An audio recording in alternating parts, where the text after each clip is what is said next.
All right, welcome back, everybody. So the House just passed a bill on Wednesday night that aims to crack down on organized retail theft rings. It would include establishing a center inside DHS to better coordinate with federal, state, and local police.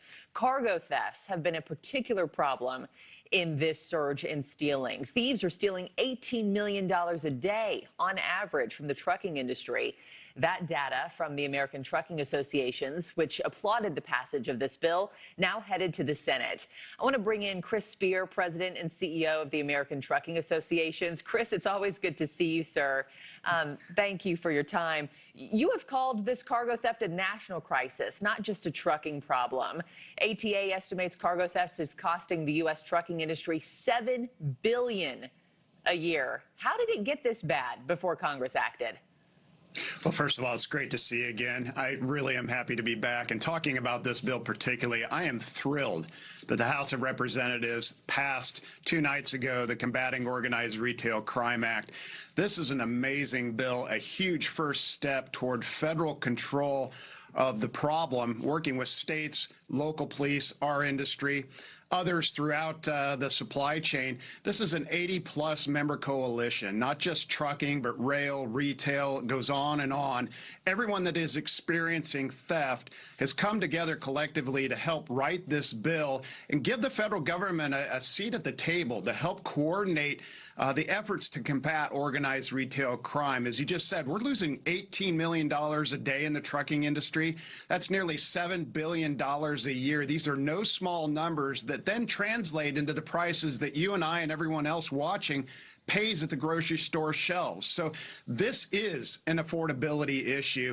So I applaud the U.S. House, and I really look forward to the Senate taking up this bill as soon as possible. Yeah. It's an affordability issue, but there also have to be consequences, too. I mean, this is shocking, Chris. Currently, estimates suggest only about 1 in 10 cargo theft attempts lead to an arrest. How does this legislation change that part of the equation for prosecutors and law enforcement? Well, it's pretty simple, actually. Currently, if you're driving a truck from, say, Florida to Tennessee, and your cargo is stolen in, say, Georgia, who do you call? Do you call Florida? Do you call Tennessee?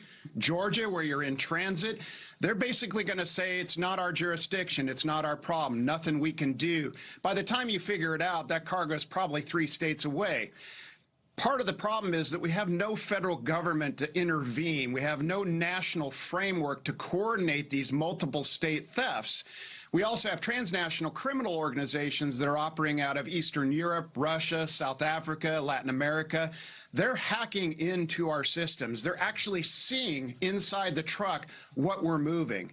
And there's cargo that we simply don't want falling into the hands of criminals. So having the federal government play this role gives us a more formal seat at the table, the ability to actually influence the outcome and go get these criminals. We want to lower prices for everyday Americans. This is a huge step in affordability. So I really applaud Congress for taking this up. Yeah, it's a huge win. It now sits in the Senate. And, to your point, it's far more sophisticated than just a smash and grab these days when it comes to this theft. And I think a lot of people watching this, Chris, don't even realize probably that this is happening. How has it shown up for us in the grocery stores, at the gas pumps, on Amazon, et cetera? How much more have we been paying because of this problem?